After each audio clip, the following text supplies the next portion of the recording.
Hello, ladies and gentlemen. I'm Womb to Tomb Apologetics, and I teach you how to defend and articulate the conservative, Christian, and pro life worldview with some memes along the way. And I have a meme for you today. Now, maybe I should start every stream like that. Every stream with a meme. But tonight, we're having our 500 subscriber celebration stream. Pretty awesome. Like I said, I have a meme ready here for you. That'll be kind of funny. I made it for our celebration here. But tonight we'll be doing all sorts of stuff, talking current events, doing some thank yous. We might, and I'll, of course, be answering any questions if people show up to ask any. I know it's a little late. It's a little late tonight, but it's the time I had. So we'll see how a video review from a video submitted by one of my fans. If you're watching after the live, just take a look at the timestamps and hop on over to your favorite section. But if you want me to do a review or a reaction to a particular video that's come across your feed, you can submit them on my Discord. Just go to my channel page, click on the description, and the link is right there to the Discord. We're already having fun without you, so that's not very fair. So become a tumor. This is what I'm calling my fans now, tumors. The doctor says it's not a great idea, but hey, that's what we're dealing with. So don't get a tumor. That's bad. All right. Well, here we go. Ryan Gosling. There he is. He really needs to play Obama in the biopic movie. He needs to play Obama. Of course, we have Jason from Dear Woke Christian here. Before I get started here, why don't I just pray us in, because this is a time where I think we do need we need to remember to always thank the Lord for everything we receive. So, Father, thank you so much for blessing me with the opportunity to make a YouTube channel. I pray that with every video I can honor you. I thank you for every one of my loyal subscribers, the ones who are Christians, the ones who are atheists, the ones who are of all sorts of backgrounds. We got Mormons, we've got agnostics, we've got even some Hindus, I think, and various people from all sorts of backgrounds. I thank you for all of them. I pray that my channel could reach all of them in some way and get them a little bit closer to understanding and believing in you. Thank you for your son that we get to proclaim and who died for us. And just thank you for this opportunity. Amen. All right. Well, let's see. What's on the agenda for tonight? Like I said, we can talk some current events, but maybe first, first let's do the meme. I made a little meme for us here. Let's take a look. I see it. I'll take a shot.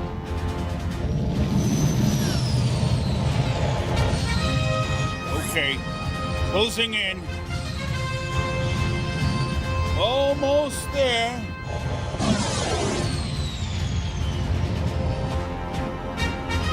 A little closer. A little closer. A little closer.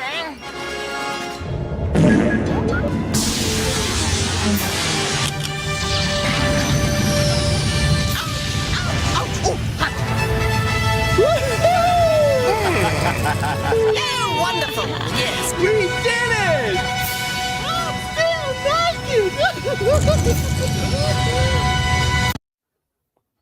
All right, there we go. Hope that was a little bit of fun for y'all. So yeah, that's the movie Thumb Wars. If you're interested, that's actually free on YouTube if you want to watch the whole thing. But yeah, I put in my loyal subscribers. We have Siege D in there. We have, of course, Ryan Gosling. We have Crawbug, my favorite troll. In fact, a lot of you guys have been very good fans. I mean, really, really loyal. Even some of the people who've come on recently. I think Ryan, you're one of the more recent guests we've had, or not guests, but fans subscribing to the channel, and he's always up there encouraging me.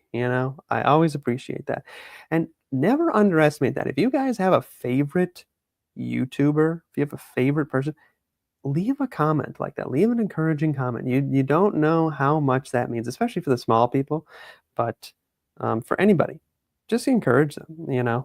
It's you get a lot of hate, you get a lot of negative responses sometimes. Um, Hold on, I'm texting Crawbug so that he can come and troll us tonight. Hopefully he'll leave some comments. He would always leave the Timu comments. Timu Japanese handsaw half price. He'd just spam random things. So hopefully he'll spam us a little bit tonight. But anyway, yeah. So anyway, give some encouragement. Do that. Now I don't have the video up, and I don't think I'm going to bother putting it up. But let's talk some current events. So one thing recently, obviously, we have the election of Donald Trump, but following that, there was the Elon Musk scandal all over Reddit. They were banning X.com links. Why were they banning X.com links? Because Elon Musk supposedly did I'll call it a naughty salute, but I think we all know what we're talking about, that H-man salute. Now, there were a lot of different opinions on this.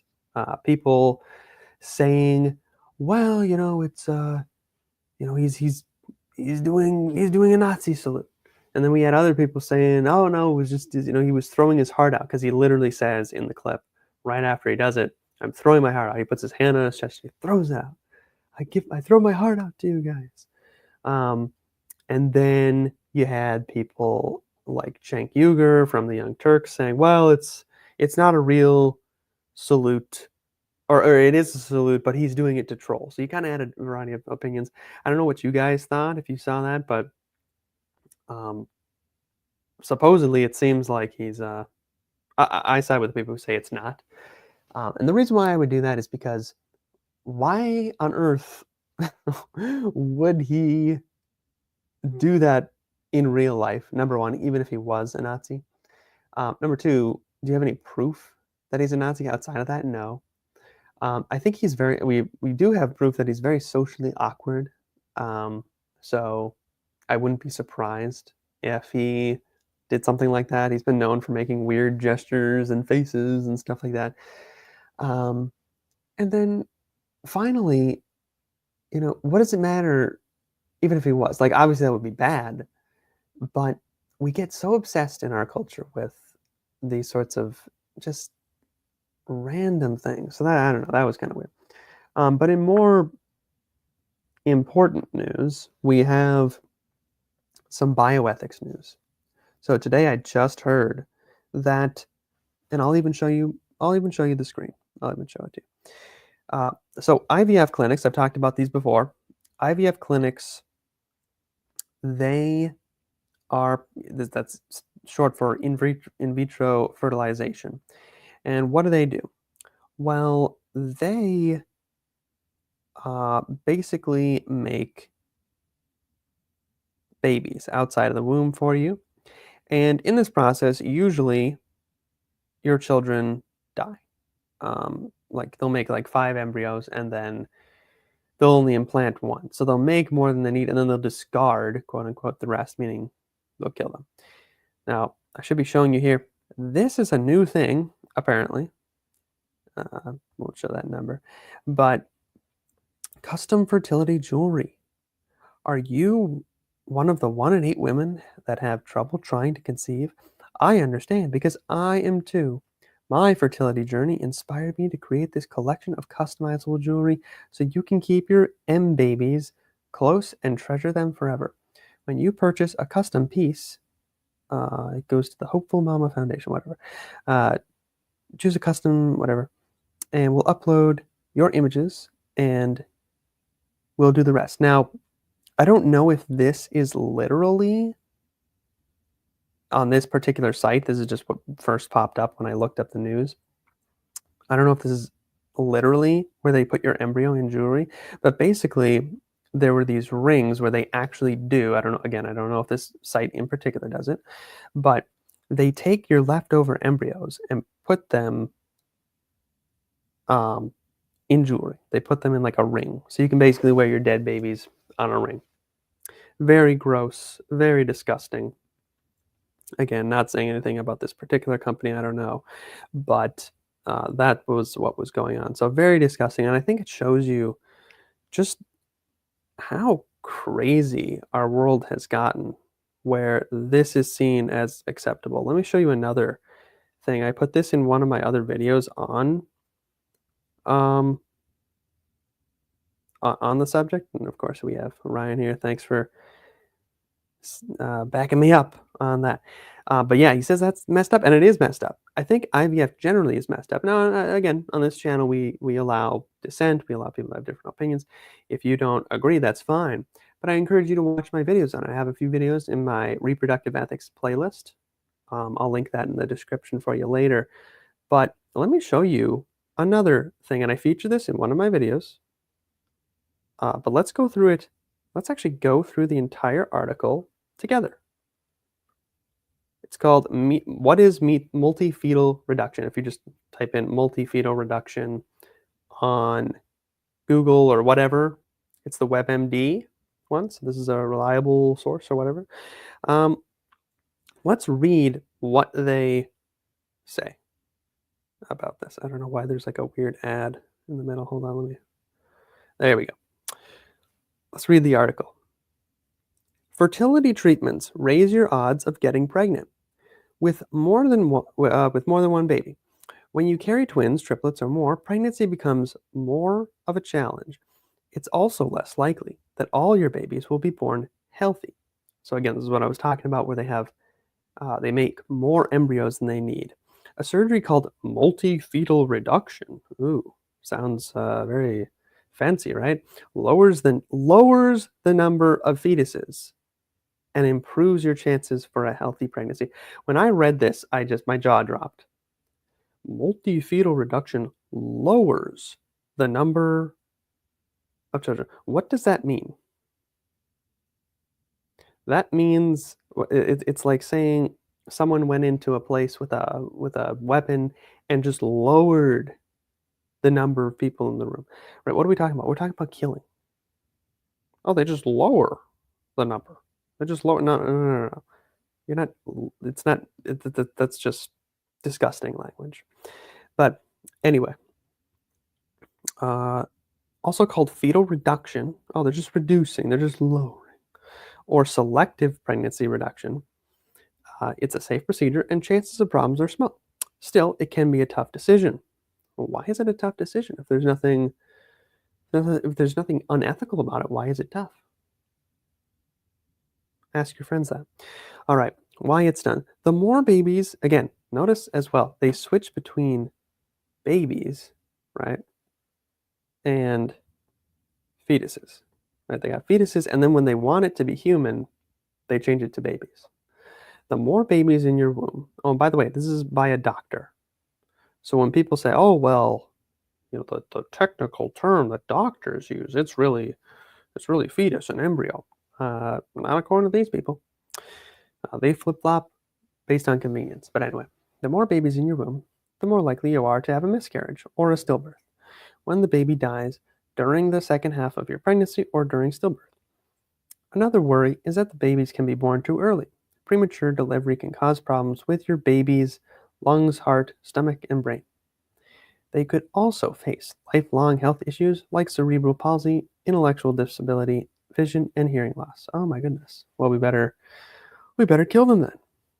Mothers who are pregnant with more than 2 babies at once can also have severe morning sickness, constipation, diabetes, preeclampsia, anemia, placental abruption. So yeah, you're going to be constipated. So you better kill your baby. Okay. Anyway, how it's done. Usually the procedure happens in the first trimester. And now we switch back to fetuses, right? That's when the fetuses are still in separate fluid-filled pouches. Your doctor can look at the fetuses with an ultrasound probe. Using these pictures as a guide, your doctor will put a small needle into your belly and gently inject a special drug into the pouch that's going to kill the baby. This medicine quickly stops the fetus to start. Oh, it's a medicine, yeah. Probably, you know what that probably is? It's probably digoxin, which is a medicine that's used for hearts, but it's also in high enough doses and induces cardiac arrest, and it's used in abortions. They stab the baby with a needle and inject it with digoxin. Uh, Often the doctor will reduce two fetuses. Oh, he's just reducing them. Oh, he's injecting them with a medicine. The fetus, remember, it's not a baby anymore, it's a fetus. And reducing it. Oh, okay. Do you see what I'm talking about when I say that the left operates using language to manipulate people? It's all language. The substance isn't there. It's all in the language, right? Yikes. Yikes is right, Ryan. You're absolutely right. Then we have, yeah, it'll reduce the number of fetuses. Sometimes your doctor will use a technique called radiofrequency ablation instead. A small needle device uses electrical currents to cut off the blood flow. Wow. Oh my gosh. So basically another way of stopping the heart. Although fetal pregnancy reduction takes only a few minutes, you may get general anesthesia. So you'll sleep through it and feel no pain. Wow. How nice of them that you'll feel no pain while they kill your baby. While they stab your little baby, it's little, remember. When they say it's a small needle, right? Oh, it's just a small needle. Compared to the baby, this is gigantic. I mean, it's like a sword. Okay. It's like a pipe going through you. And forcibly injecting a chemical, into them to stop their heart. Pretty crazy. Afterward, your doctor will do another ultrasound to check on the rest of your babies. So again, fetal, right? Same paragraph. One sentence later, on the rest of your babies. See how they do that?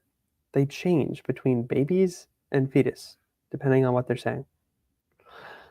This isn't the most blatant example of this I've ever found ever. So I would recommend saving this if you can, because I've got this saved. When someone says, "Well, it's not a baby, it's a fetus," that's just the official term. That's just that we're not doing anything weird with it. Yes, you are. You might need to stay in the hospital overnight. Yeah, to help the rest of your fetuses survive, your doctor will give you special instructions to follow. Okay, so there's some stuff there and get some advice, blah blah blah. But you get the idea. This is fertility clinics. This is what they do, right? Appease the fertility gods. That's what we're ending up doing here. It's making oneself God rather than God, right? It's not our place to play God. It's not our place to do these sorts of things. But let's take a look at what else is on the agenda. So let me say some thank yous. I want to say thank you to Jason from Dear Woke Christian, pretty big YouTuber. Probably about half of my subscribers are at least indirectly from him, So thank you to him. Big thanks, because through either a shout out or him mentioning me or adding me or something, that's been a huge contribution to my number of followers. So thank you to him. I wouldn't have been able to get here without him. I want to thank Samuel Green. He's been on my channel a few times. I might have him on a few more. But he's been a good mentor to me, a good teacher. So I recommend checking him out at Samuel Green -AU on YouTube. But if you just look up Answering Islam, he should be on there. Siege D, I don't see him in the chat yet, but Siege D, he's cool.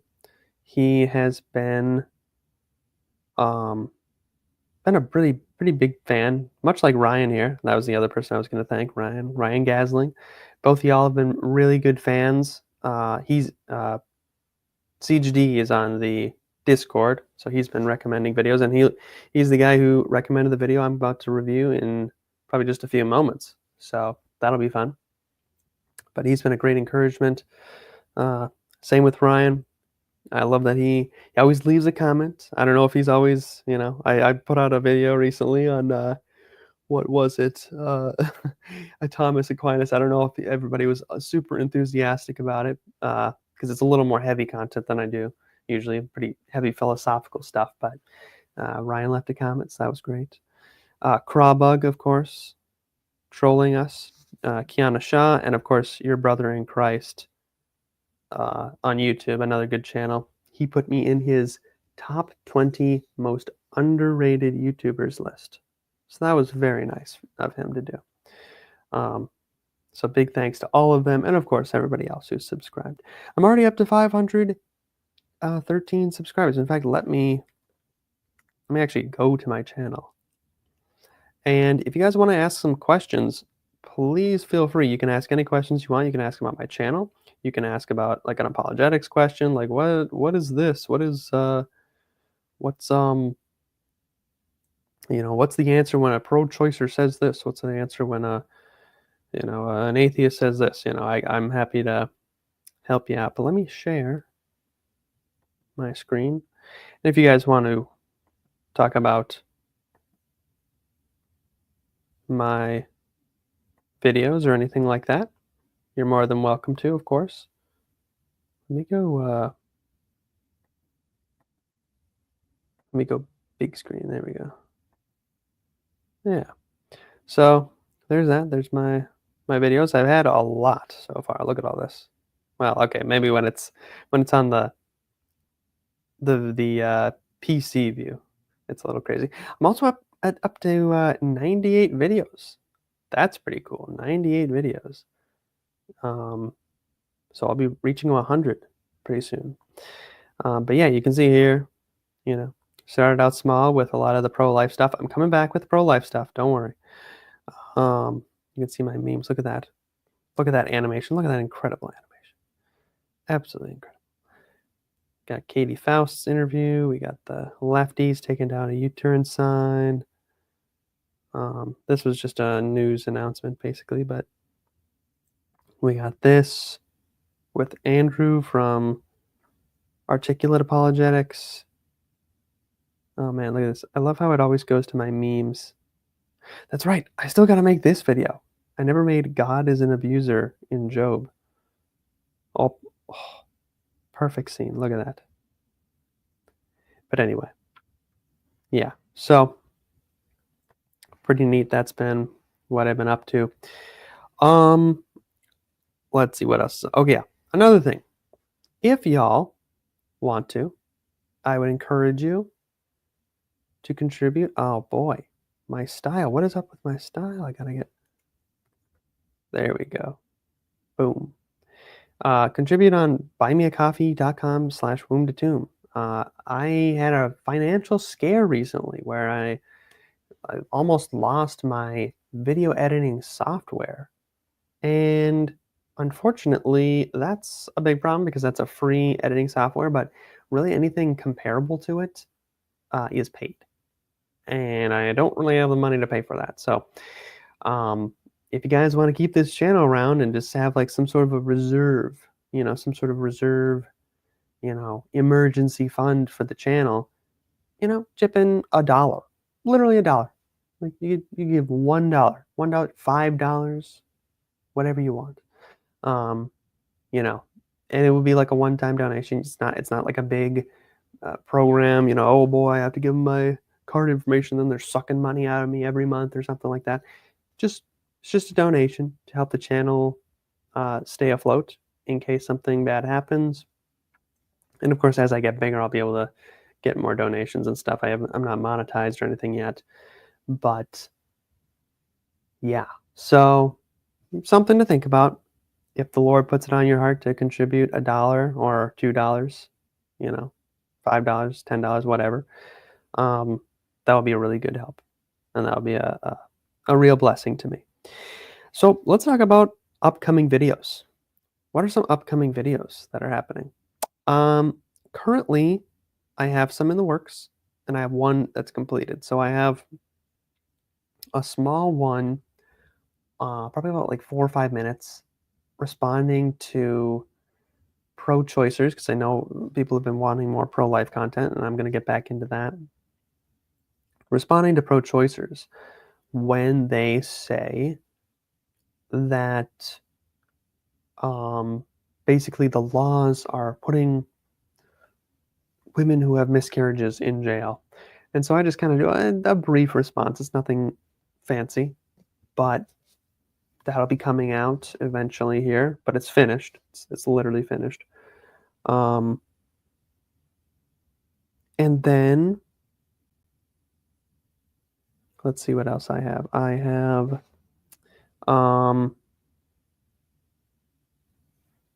let's see. Let's also sort these by popular. I have a Facebook Atheists series. I don't know if it's going to be a series, but I have at least one video on it. I've been seeing a lot of really dumb Facebook posts by atheists lately, and I thought I would debunk some of those. So I've been recording those. Those are pretty funny and pretty crazy. Usually simple stuff, but I find that that's some of the trickiest stuff, because atheists, what they tend to do is they leave they use language that is substantively vacuous and vapid, but on the surface level sounds really great. It sounds really great. And that's something that I talk about in that upcoming video, where this atheist says he's giving 7 signs that you're in a death cult, and he says that Christianity is a death cult. So his reasons are pretty stupid. Then we have again more pro-life responses, and then I have another video I'm probably going to put out responding to a Catholic apologist on YouTube called Persuaded Apologetics. Again, I don't really deal a lot with Catholicism. I might make a few videos over the channel's history on Catholicism, but generally I want us to be united. But this guy lost his marbles over the dumbest thing, so I wanted to respond to him on that. But those are some of the things you can look forward to. Yeah, riding along, grace and peace, of course. Thank you, Brother Jason. We appreciate having you on. And if anybody wants to stop in, they can too. I sent some links out, but there's that. Like I said, I already talked about some of the current events, but on that same note, why don't I talk a little bit about my recent video, Bible Translators Hide This From You Debunked, where basically we had atheists claiming, as they always do, especially around Christmas time, that Mary somehow didn't consent, that she didn't consent to pregnancy, and so therefore God is evil. And I just wanted to talk a little bit about what this reveals about our culture and what it reveals about the way we look at pregnancy. I thought it was very fascinating. This isn't something that I addressed in the video, and so I thought I'd add a little bit of extra commentary here. So what was the basic idea? The basic idea behind the video is that God didn't ask for Mary's consent for her to be impregnated, and so therefore he must have done something evil, basically. Now you could just throw that off with, well, God can do whatever he wants. Okay, fair enough. Probably not a super persuasive response there. So I give a little more in-depth treatment to the argument, going over how we know she did consent to it. But there's something deeper going on here. There's something deeper happening, and that's some rather strange assumptions that our culture comes up with about this stuff. For those of you still joining or new to joining, I'm talking about my recent video and some of the things I didn't talk about in it. So it reminds me of what's called contraceptive culture. Now, I know not everybody here is against contraception or whatever. I'm not necessarily saying you have to have a particular view on contraception. I'm just talking about the subject. And if you want more treatment on that, I recommend you go and see my live streams. My first live streams were actually on this with my friend Jason, debunking an ignorant atheist on birth control with at Dear Woke Christian. So, um, where he says Christian women are just breeders, and that's actually something he says. So, if that's something that's interesting to you, definitely check that out. I'll link it for you. But basically, the idea is that contraception is hostile to life. And when you think about it, ever since the 60s, when contraception became basically massively available, or at least started to become massively available, um, we have changed our understanding of how we relate to the natural law. So, the natural law, something I talked about in my recent video, or my two recent videos, Aquinas' Four Laws and this other one on Aquinas' Four Laws, we speak about what's called the natural law. The natural law is basically what God, like the purposes and teloses and ends which God has put into things. So, um, an acorn turns into an oak tree. A heart pumps blood, and it pumps at a certain rate per minute, depending on certain prior conditions, right? These are all features of the natural law, right? Now, this is how we do medicine. We do medicine by understanding the natural law and what deviates from it. So, oh my gosh, you have, atrial fibrillation. Well, what the heck is atrial fibrillation? It's a type of defect in the way that your heart pumps blood.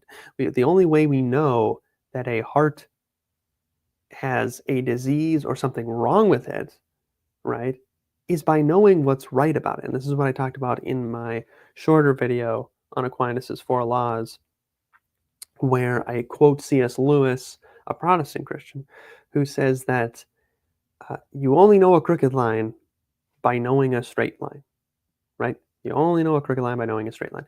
Once you know what a straight line is, you can judge every other line by it. And it's the same thing with natural law.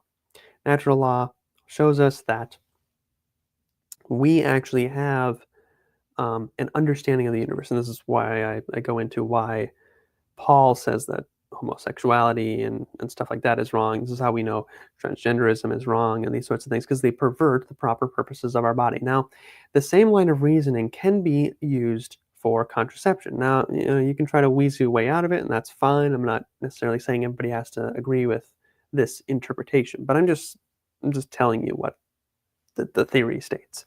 The basic idea would be that contraception would be wrong uh, based on natural law theory. Why? Well, because you are impeding the proper ends of your body. Now, there are ways you can work with it, which is how people used to do it on large. You can only get pregnant about a week, a little bit less than a week, maybe like 5-6 days out of a month during ovulation. And so what people would do is they would just do the deed not during ovulation, not during that little period. And they would track their cycle, and they would do these sorts of things. So you can go into all sorts of stuff. In fact, actually, I know I criticized Dr. Jennifer Lincoln in this pink video right here. Doctor can't fathom medical ethics or law, debunking pro IVF video. That was a pretty good stream. I loved that one. But she actually has a really good video on all the ways of naturally tracking, your cycle or whatever, if you're a woman. So she does do good. Like, and the reason why I looked that up was because I was wanting to see, is she like super anti traditional medicine or something like that? No, she actually seems to give good medical advice on stuff. But she's just totally wrong on this. But anyway, there's this idea of the natural law. And so for a long time, we had what would be called like natural family planning. And many people do this today, especially Catholics. But basically, you just track your cycle and you just do the deed not on that period of time. But now that we have contraception, this has now become standardized. So we used to understand the proper way, that is to say, the straight line of how our bodies were to work. You have sex, you get pregnant, right? At least during a certain period of the month, right? That's how it works. We understood this underlying concept. Now that the standard is that probably most women you come across are on contraception, most people are of the underlying assumption that pregnancy is the deviation from the norm, not the other way around, right? So we used to believe pregnancy was a gift because even if you weren't planning on getting pregnant, it was the proper end. It was the proper way things were supposed to be. And so if you got pregnant, you would thank God. You'd say, oh, what a beautiful gift. Oh, unexpected, not necessarily planned, but a gift because that's the way it's supposed to work. Okay. Today, we believe pregnancy is scary. We believe it's evil. We believe it's all these things, which is kind of ironic given the fact that we have so enhanced our medical technology. Like if you went back like 200 years, pregnancy literally would be scary. It would be terrifying. Like, oh my gosh, probably like I don't even know what the mortality rates would have been. Today, especially if you're in a Western country, almost impossible for you to die if you're in a doctor's office. And if you do, it's probably because you have some serious underlying health condition. It's not a matter of the medical technology, quote unquote. It's more just, oh, you just have something going on. But anyway, that was the assumption. And so today, despite the fact that you are almost certain not to die, there has been, as my friend here says, true, that is a massive shift in the zeitgeist. Exactly. There's this shift in our thinking that tells us now, well, pregnancy is scary, despite the fact that it's the least scary it's ever been in all of human history, ever. Thousands and thousands and thousands and thousands of years, billions and billions and billions and billions of successful pregnancies have come to term. And all leading up to today, where we have like the best technology ever, and people are more terrified about it than ever, right? They're terrified. Why are they terrified? Because they see it as abnormal rather than normal. And why am I bringing this up? Why am I bringing this up in relation to this video about Mary? Like, why is he talking about that? What did Mary consent? What does that have to do with anything? Well, I bring it up because the way in which we think about this underscores how we react to reading about someone becoming pregnant unexpectedly, which is exactly what happened in this story in the Bible, right? This angel appears to Mary and says, you're going to get pregnant. Her reaction is completely oppositional to the way that we react in our culture. Now, maybe not a Christian specifically, but as a general person from a Western country, totally opposite. Why is it opposite? Because to Mary, this is a gift. Pregnancy is a gift. It's a beautiful gift from God. Even if it's not expected, it's a gift. So this explains why when you talk to pro-choicers, you'll come across them saying this all the time. They'll tell you this. In fact, in almost any conversation with a pro-choicer, they will probably bring up something to the extent of, well, I consented to pregnancy, or I consented to sex. I didn't consent to pregnancy. Now, again, if you understand natural law, that's the most, I'm sorry to be blunt, but that's the most stupid thing you could possibly say. That doesn't make any sense. I consented to putting my chips on the roulette table. I didn't consent to losing them when I lost the game. Like, what? What are you talking about? Right? Or alternatively, a better analogy here, I didn't consent to winning the game. Like, what are you talking about? That's the natural purpose or end of the action which you partook in. But they don't understand it because, again, the standard is that, well, I'm constantly trying to avoid pregnancy, avoid, never get pregnant, never get pregnant.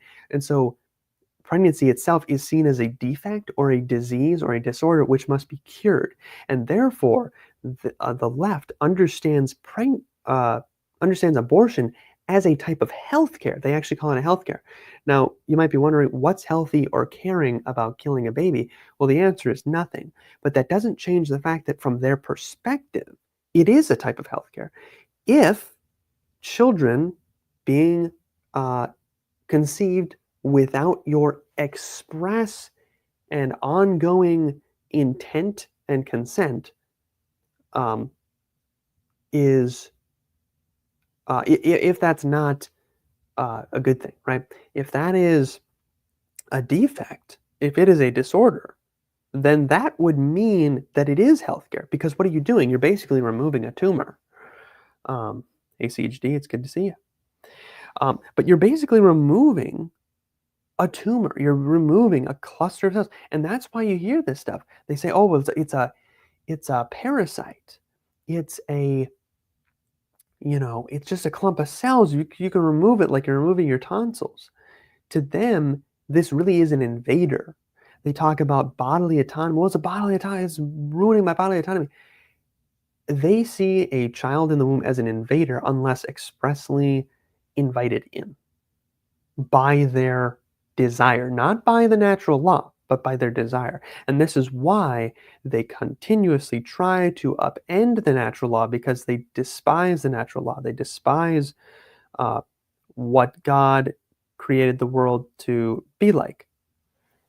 They want to make the world their own. And this is why I say, if I ever met someone and they wanted to become a Christian, and if you're watching this right now and you want to become a Christian, or at least you want to investigate Christianity, and you're just like, I just want to have a basic understanding of what they believe, I would not tell the person to read the Gospels. I would not tell the person to read the epistles. I would tell them, read those only after reading the first few chapters of Genesis.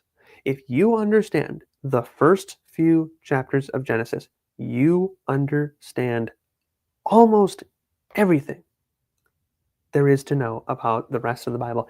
Everything else flows from those chapters. I'm going to do a whole Bible study on this one day. I'm going to do a whole video going over all the stuff in early Genesis. Maybe not all the way through 1 through 11, which is a certain section, but at least up until Cain and God's confrontation of Cain, where he says, am I my brother's keeper? Right? That whole thing, and all the way up until his curse.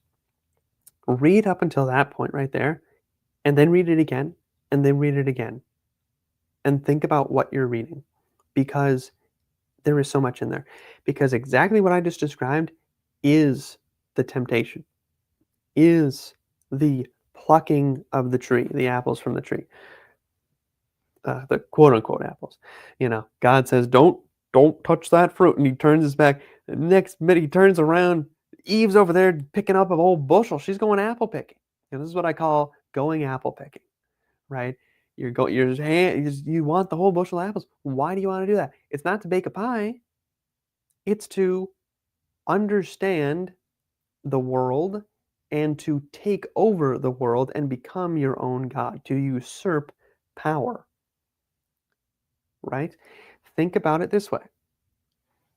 God creates an order for the world. This is the eternal law. This is the natural law. But in this case, I'm talking about I'm talking about the eternal and the natural law, which I discussed in my last two videos. God is over man, who is over woman, who is over beast, at least in terms of like authority. What happens in the temptation in the garden? Does anybody know? The beast influences the woman to take authority over her husband, the man, who then takes authority over God. Do you see how it's going back and forth, up and down, up and down? You see how that's happening? The beast influences the woman. He's taking authority over the woman, who's taking authority over the man, who's taking authority over God. It's completely the inversion. And that's exactly what our world does. Well, God created me this way. Well, I'm going to do it this way. God created sex to do it this way. Well, I'm going to, commit sodomy. I'm going to get a trans surgery. I'm going to contracept. And I'm not saying all those things are on the same wavelength, because they're not. But I'm going to do things my way. I'm going to do things the way that God, not the way that God wants them done, but according to my own desires.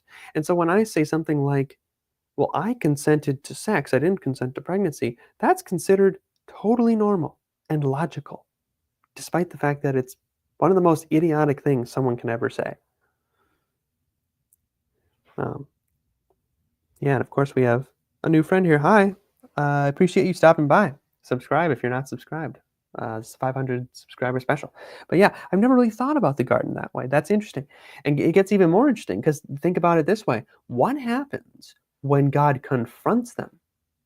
do you see the xylophone? I call it the xylophone of Genesis, like the first few chapters of Genesis. God is over man, over woman, over beast, then the beast over woman, over man, over God. And then when he confronts them, what happens? God starts with the man. Why? Because he put the man in charge. He said, well, hold on. Why did you do this? I told you not to eat of it. What happens? He blames the woman. He says, it was the woman you gave me, which is really a way of blaming God. But he blames the woman. He says, it was the woman you gave me. She did it. Oh, why are you blaming me? She did it. And then God turns to the woman. Why have you done this? Right? Not necessarily taking the blame off of Adam, but just shifting the view a little bit and saying, hey, well, okay, well, now what do you have to say for yourself? Because you had a part in this too. And what does she do? She blames the beast. It was the serpent. Right? Which is another way of blaming God. It was a serpent that did it. He tempted me. He told me all these sweet, he whispered these sweet nothings, you know.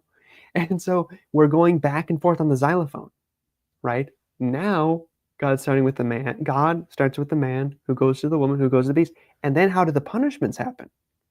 God punishes the serpent, and then he punishes the woman, and then he punishes the man. So you're going back and forth. Notice these patterns. Notice these patterns. I think Genesis is one of the most beautiful books of the Bible because there's so much patterns that you can recognize in it. Adam commits a sin by a fruit. Noah commits a sin by a fruit. What happens? He plants a vineyard with grapes, right? And then he makes wine and he gets drunk. He's committing a sin. Look at that. Both are in custodial relationships to animals. Noah has a dominion over animals. Adam has dominion over animals. Think about the connections with Adam and Abraham. Adam commits a sin by listening to his wife. Well, what happens with Abram? I guess I don't know if he's Abram or Abraham at this point, if God has changed his name. But I think it is Abram. Abram, what happens with him? God gives him a direct order, just like with Adam. And he says, hey, your wife's gonna get pregnant. And what does his wife do? She comes up with a harebrained scheme. She comes up with a bright idea, doesn't she? Well, you should have relations with your slave, with not well, I don't know if you want to call her slave girl, your concubine. Well, at least say that your concubine. And it literally says in the text, Abram listened to his wife. Same thing. It's being repeated over and over again. And these patterns are there for you to recognize and start picking up on what's going on. What is happening? What is this saying about the human condition? What is this saying about who we are and what we do? The sinfulness of man. So before I get back to the video, though, on Mary, I'll just say this. I'll also be doing some more Islam stuff coming up because there are just some absolutely, oh man, some of the dumbest things you've ever heard coming out of Islamic apologetics. But there was a guy long ago whose name was Ahmed Deedat, Sheikh Ahmed Deedat, and he was the teacher of Dr. Zakir Naik. And you might remember Dr. Zakir Naik, for those of you who've been around for a little while here, from this video, the green one, wipe your butt with rocks or go to hell, crazy Islamic toilet rules, the superficiality of Islam. I actually took that down for a while because it was getting so much hate, but I brought it back up. It was one of my most successful streams because all of the Muslims didn't like the fact that I was showing an Islamic teacher teaching us how Muslims do their bathroom routine. And it's pretty funny. But in the later half of that video, if you want to skip in a ways, I debunk something from Dr. Zakir Naik. He's basically the world's biggest Islamic apologist, like in the world. And his teacher was Ahmed Deedat. Well, Ahmed Deedat trained his pupil, and I was watching a video literally of him training Zakir Naik, and he was training him to say, well, if the Bible is a holy book, then why is there so much bad stuff in it? And he's talking about all these things with the idea of, there's I don't even know if I should be saying this with YouTube. It'll probably censor the video, but incest and various, like, he talks about sexual sins. He talks about all sorts of stuff, really just disgusting stuff. And there's disgusting stuff in the Bible. He says, this is a holy book. What is the message? What is the message of this? You can barely understand his words, but if you listen closely, you can understand what he's saying. He's saying, wow, what is the meaning behind this? Now, for a guy who's supposed to be so smart, he sure doesn't do much reading or study. He doesn't do much studying, and this is, I think, something also insightful. You'll notice about atheists, and you'll notice this about the very few Muslims that you might meet who have read the Bible. Reading something is different than understanding it. Okay? Reading something is different than understanding it. You can read something cover to cover. I come across atheists all the time. They say, oh, I've read the Bible cover to cover 5 times. Okay. And then you'll ask them a basic question about it, or they'll ask you a basic question about it, and you'll be like, wow, you spent a lot of time reading, didn't spend a whole lot of time understanding. This is something we came across in my live streams with Brandon from Mindshift. Go watch those videos. Those are fun. But, he brings up things like, well, how come you guys still eat shellfish? I did a video on that. It's a live stream clip. Yeah, Christians eat shellfish. They're hypocrites. It's like, wow, you've read the Bible cover to cover.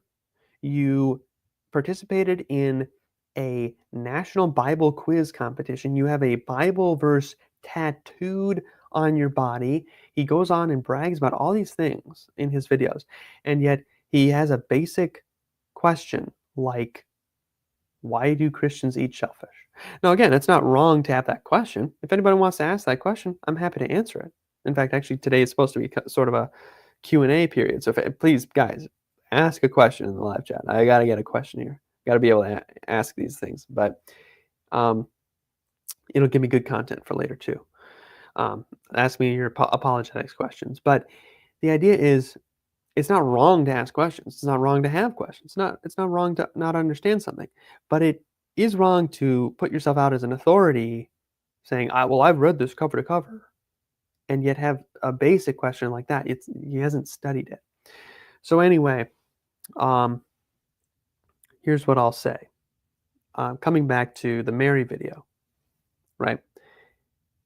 Since they believe that pregnancy is by definition, pregnancy is a defect or disorder or injury or illness of some sort. There's some sort of pathology of the body because of the contraceptive culture and their assumptions that they derive from which they do not believe that it matters whether Jesus, or not Jesus, sorry, I'm reading a comment here, whether Mary was excited about the pregnancy, which I talk about in that video, right? She was excited. She was exuberant. She consented because she saw it as a gift. To the liberal mind, that is completely bizarre. It's completely bizarre. To the atheist mind, to the secular mind, it's completely bizarre. What? And so to them, there's no possible way she could have consented. It's like saying, well, I slapped her, but then she liked it afterwards. She said it was okay. She was so happy about it. Right? How ridiculous does that sound? You'd say, well, okay, fair enough, but you still shouldn't slap people because that's wrong. Right? That's evil. But, aside from the fact that God has sovereignty and can do basically whatever he wants, the fact of the matter is there's nothing wrong with pregnancy. They see it as a punishment. They see it as something evil. How could you foist this upon someone without their consent? And it's true in human-to-human relations. Yeah, you should obviously not do that against someone's consent. But in this circumstance, what are we talking about? We're talking about someone who God foreknew would be exuberant about the opportunity to carry the Lord within her.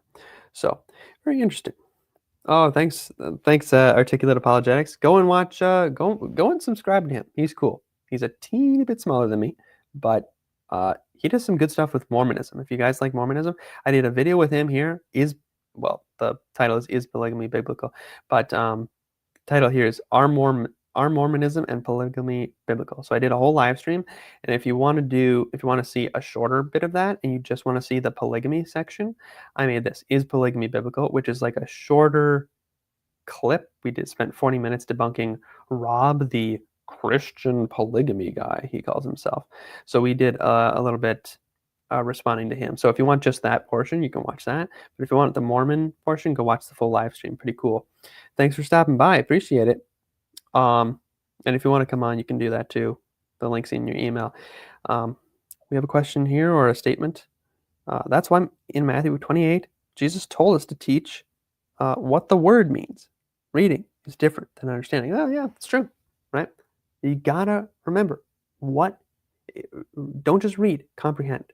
I'm a slow reader. I can't, I can never do the Bible in a year thing, but I'm trying to do the Torah in a year. How about that? And I'm going through a study of the Torah right now.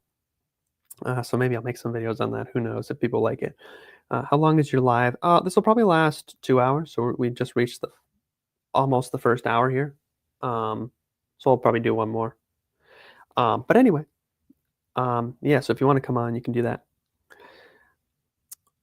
Okay, we do have a question. Oh, awesome. Okay, here we go. If anybody has questions, ask them. Or if you have like a pro-life, oh man, somebody said this. How do I respond to pro-choicers? How do I respond to someone who says whatever? Doesn't matter. I'll answer.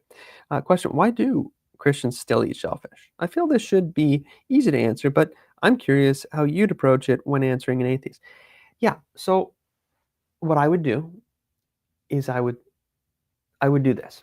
Again, depending on who you're talking to, your tone might differ, but try your best in-person interactions to be friendly. I think that's the first thing. That's the first thing to say. And I know that's not technically an answer to the question yet. I'll get to the answer, but this is so important. Be friendly. Like, be overly friendly to atheists. In fact, let me actually show you something. This is funny, and I'll answer the question. Don't worry. But let me go to the post section. I want to show you something. This is hilarious. I gotta find the. It's a ways down here. Oh, I like this meme. Quran says Jesus didn't die and didn't go on the cross. Dang, I kind of trust the book written 600 years earlier by people who actually knew Jesus. I love that. Let's see. I always post memes. If you guys want memes, come and check out the memes I have in here.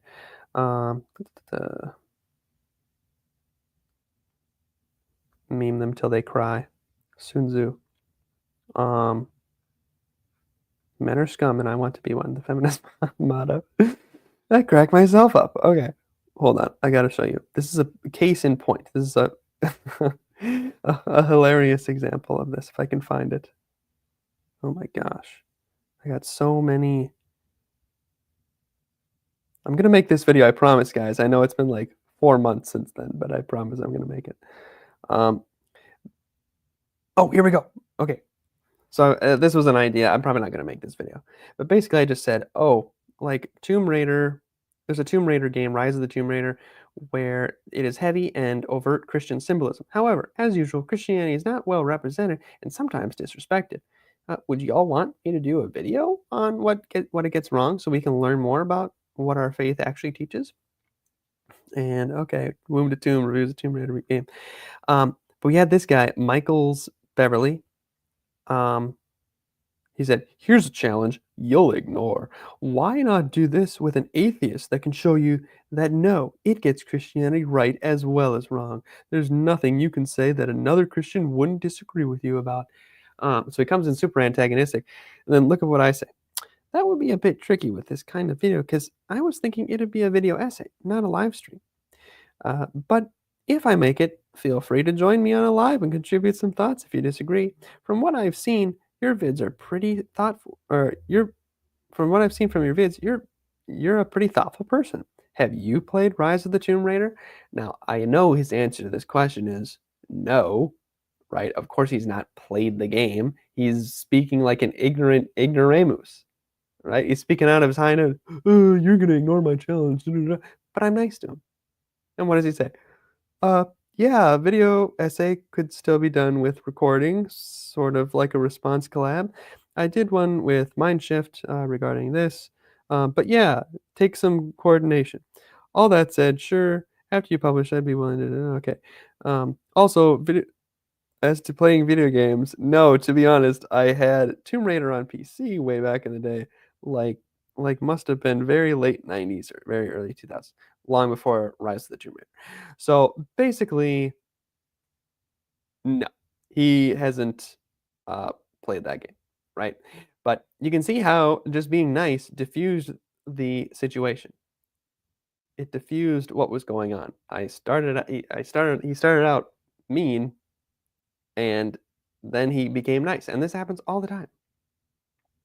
Yeah, internet atheists always act so full of themselves. Exactly. First class charity right there.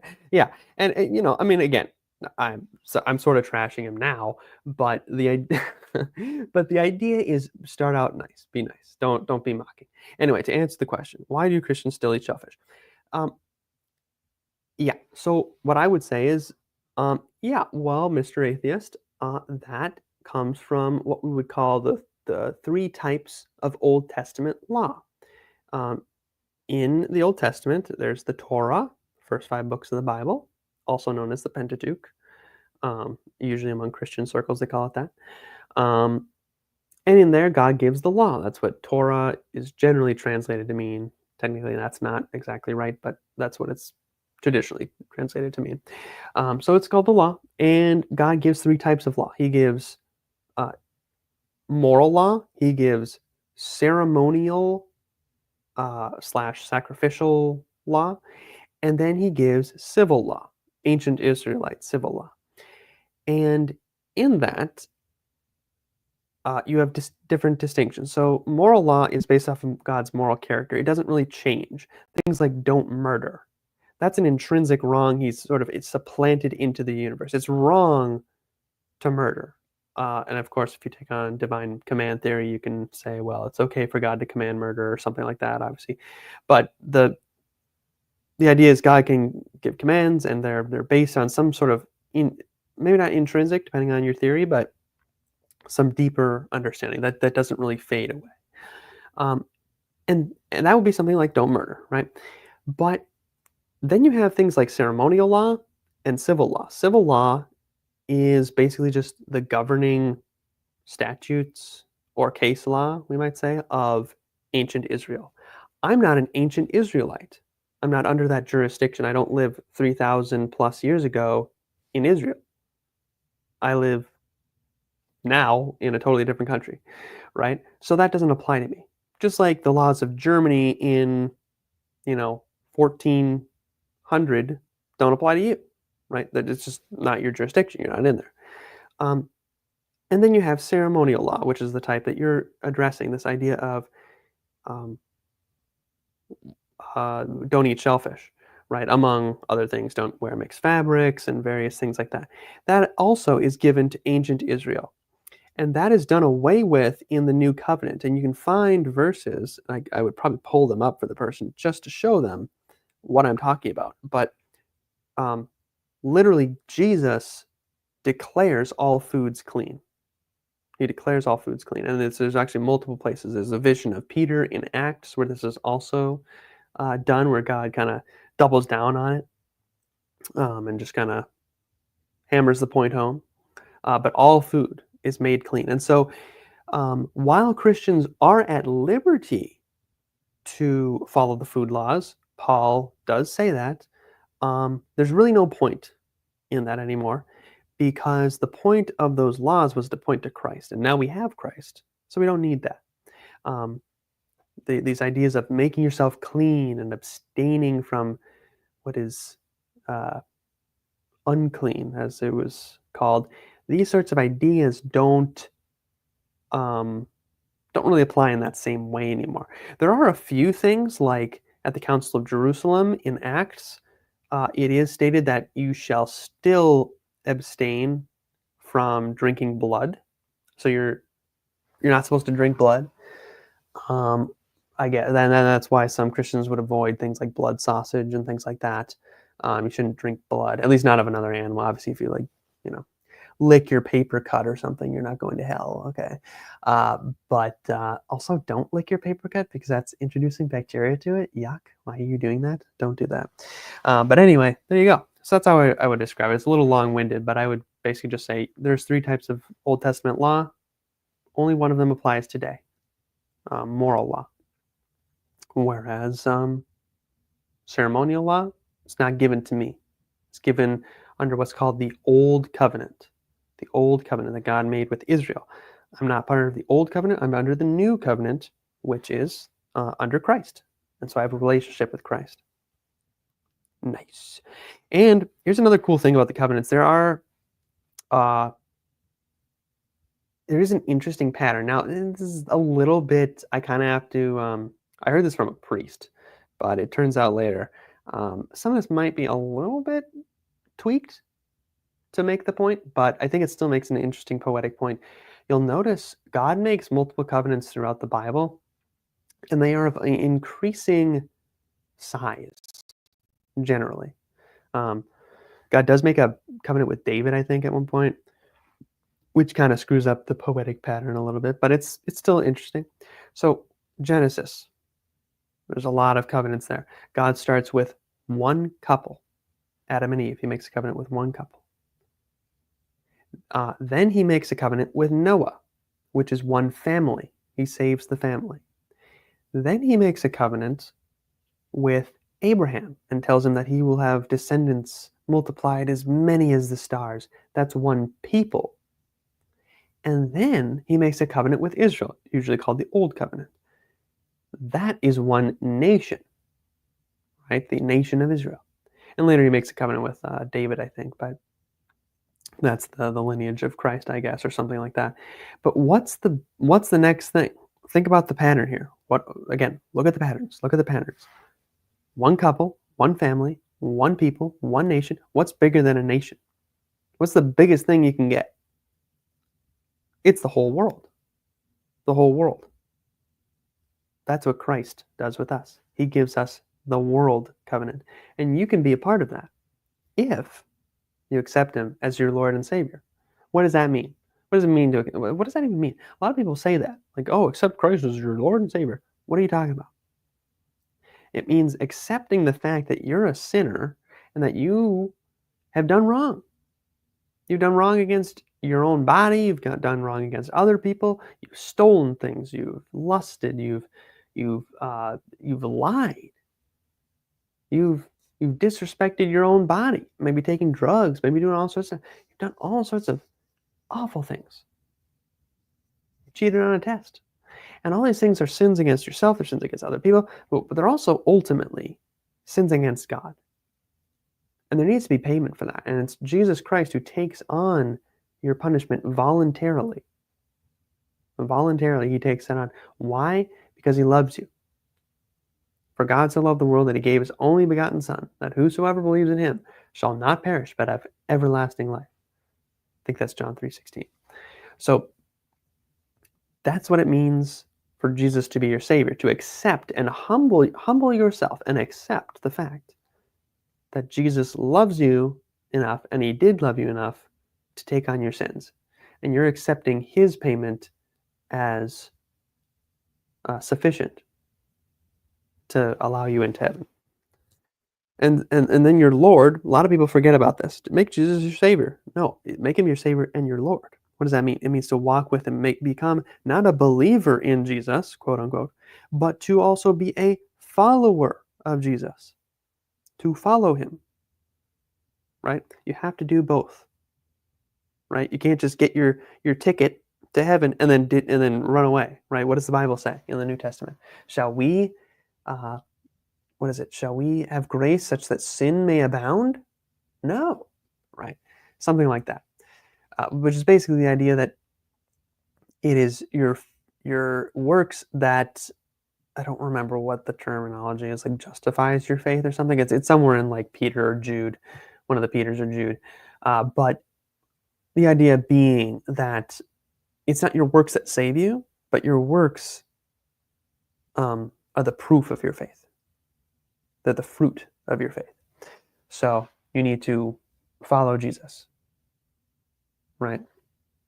It's not enough to just stay in the boat and keep fishing. No, Jesus says, I'm going to make you fishers of men and to follow the Great Commission. So, anyway, there you go. That's all about that and why they see, why the pro-choicers see Mary's pregnancy as evil and horrible and whatever, and why we eat shellfish, eat as much as you want, yummy. Here, I'll even show you. Look, you can also go see the video. It's a little less in depth. It's also a stream highlight, so it's not as good, but it's got some good memes. So if you want some memes, go check out this video. It's literally only 3 minutes. It's kind of funny. I also recommend this. This is one that hasn't gotten a lot of love. 6 Reasons Trump is Wrong About IVF. That one, underrated video. I'm going to tell you. These ones, not as underrated. These speeches, those ones are kind of just like filler when I was early and I was like, oh no, I need to have some videos on here. But this one, underrated. Definitely underrated. Check it out. I'll also do some more on feminism and stuff. But anyway, there you go. Oh, we got another subscriber. We're at 514, everybody. Oh my word. Celebration. Okay. Here's what we're going to do. I'm a new subscriber. And so far, I've been enjoying this channel. Wow. Thank you so much. When did you subscribe? Tell me which video was it that you first saw or whatever. Are you new? Did you subscribe on the stream or whatever? Let me know. I'd love to hear your thoughts. And if you guys, again, if you have questions, leave them in the chat. I'm going to have to change the thumbnail if nobody asks any questions. I got one question. This is supposed to be Ask an Apologist. And nobody's asking questions. Even if it's a question you already know the answer to. We got to get some content here. Then I can clip this. And then I can put out the clips. And then I get even more subscribers. And then, well, there we go. Oh my gosh. I'm in the backstage. I didn't see you. Oh my goodness. He's here. Sorry, I got so many windows up. Let me pull him in. What's up, man?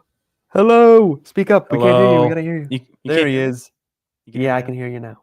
Hold on. Oh, boy. I think for some reason this is being weird. Tell me if There it we gets go. too Hey, loud. Andrew. What's up, man? Hey.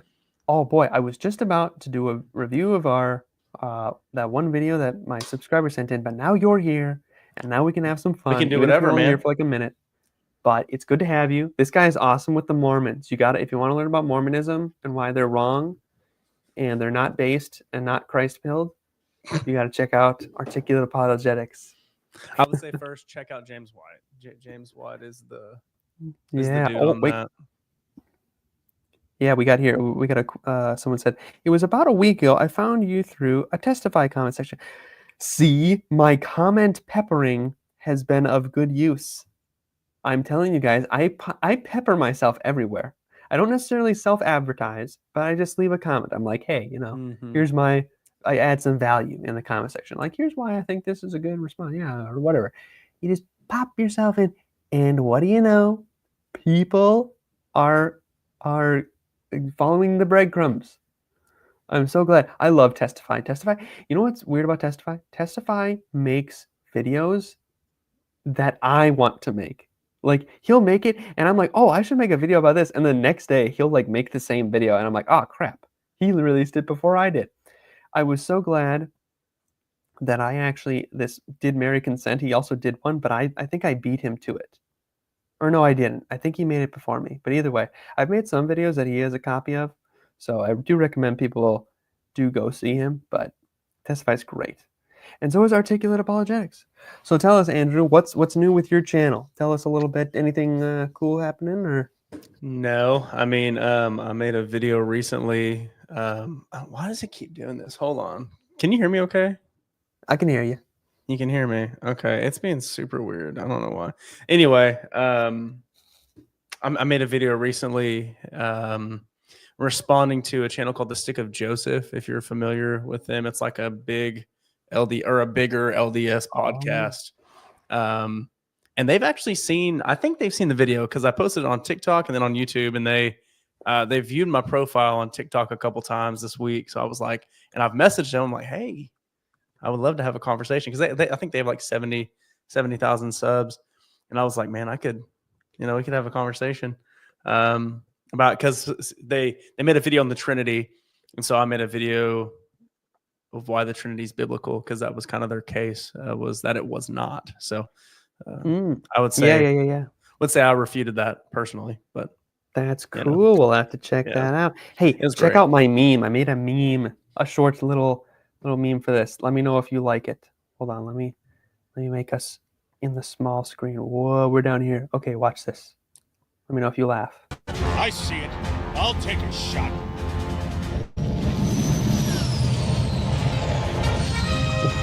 Okay, closing in. Almost there.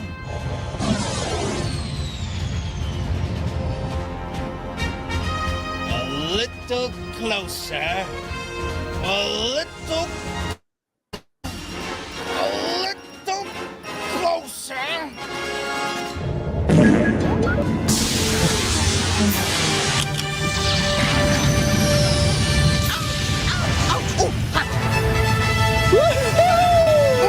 Yeah, wonderful. Yes. We did it! Okay. Kind of dumb, but it's That's from a great. movie called No. Thumb Wars. I love And I was that. like, I got some screenshots of me like almost like as I go up in subscribers. I might as well pop those in. And yeah, I thought it was kind of funny. That's Anyway, fantastic. but I liked it. but Um, yeah, so good to have you here.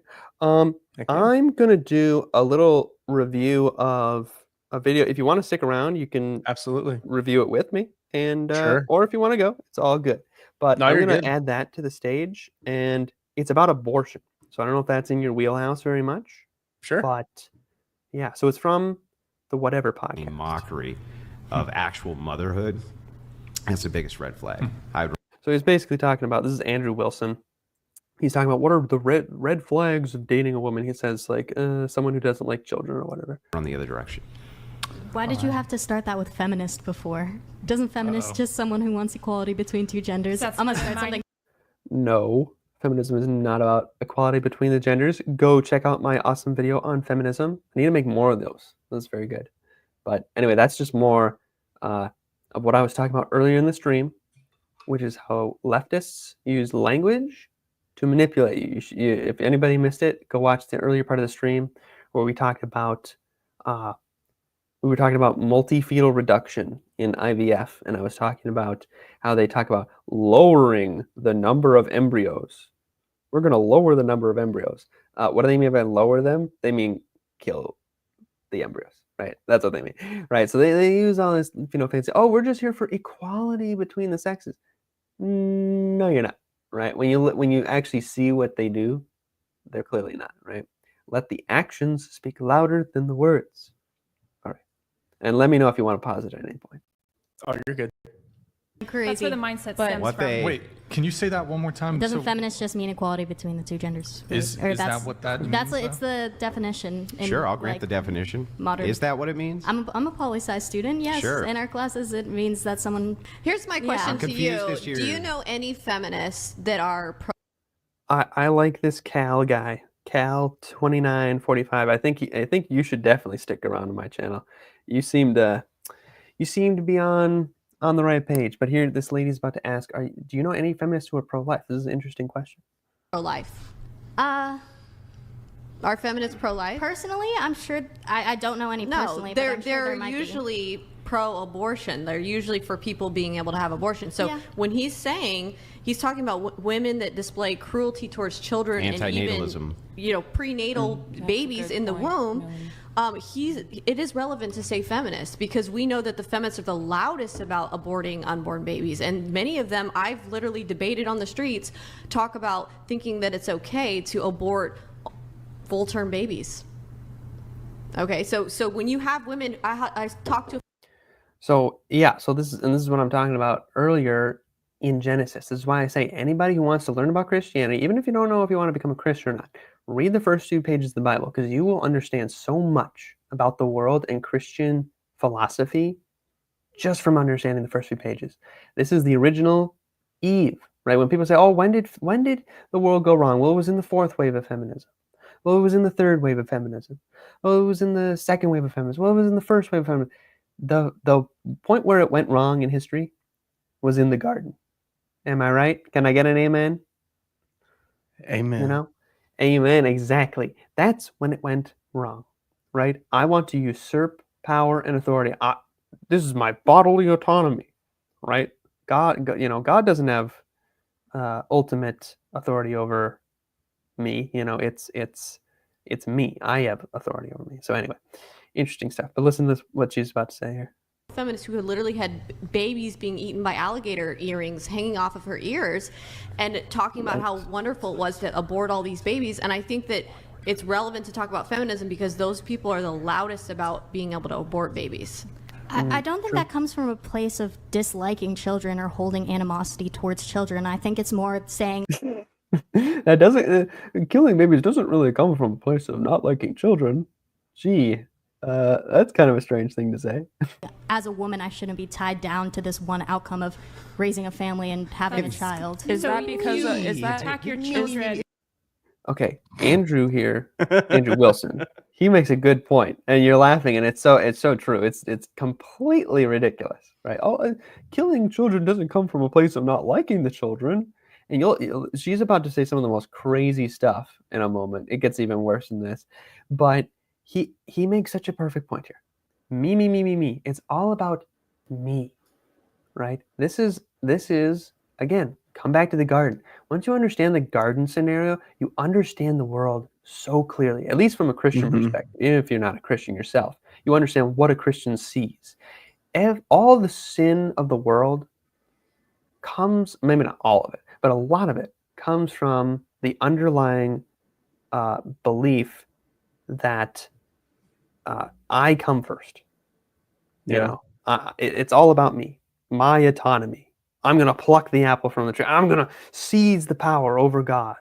And in this case, and in the garden as well, I'm going to seize the power over my husband, over man, right?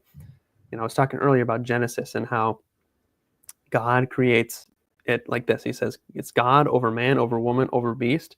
But what happens in the temptation? The beast influences the woman, who influences the man to take authority over God. So it's like reversed, right? That's what it's about. So anyway.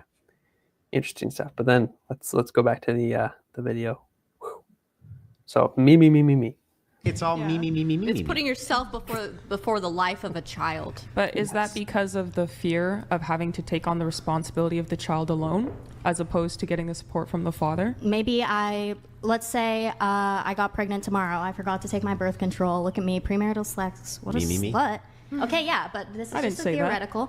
Let's say I got pregnant. You guys would all want me to have it. What about I want to go to law school. I'm a poli-sci major.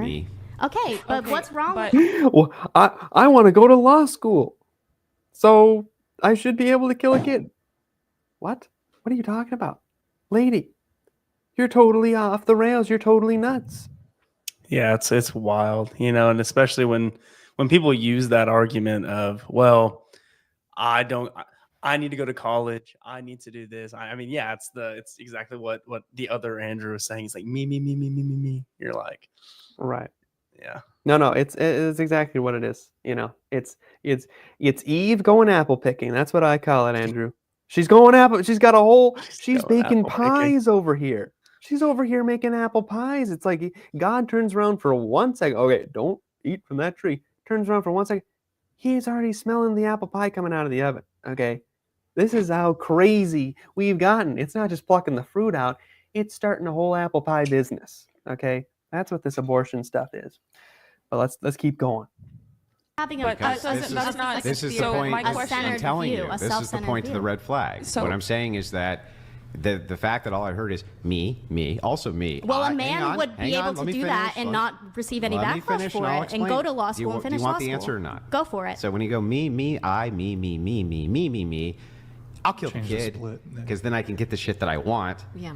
We think of that as being fucking monstrous. We think of it, we think of it literally akin to a monster. A monster is the type of person who would say, I'm going to do shit that I want, give myself the life that I want, get all the material gains that I want, at the expense of killing children. I literally cannot define a monster better than that. I wish my mom had aborted me. She was a horrible...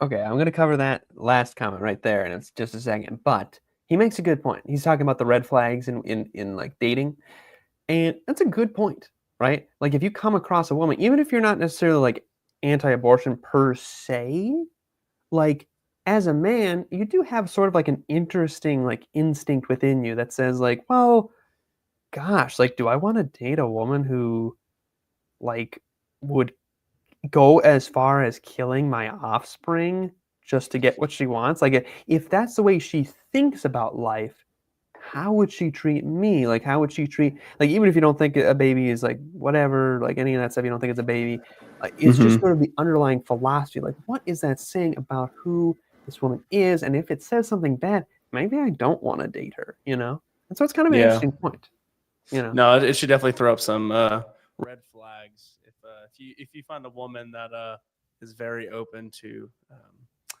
I'm not sure what's allowed to be said, unaliving your offspring, then you should probably take that into consideration before you get married, procreate, because it does just kind of, I mean, it is definitely a subject of the fall, you know, when you see this kind of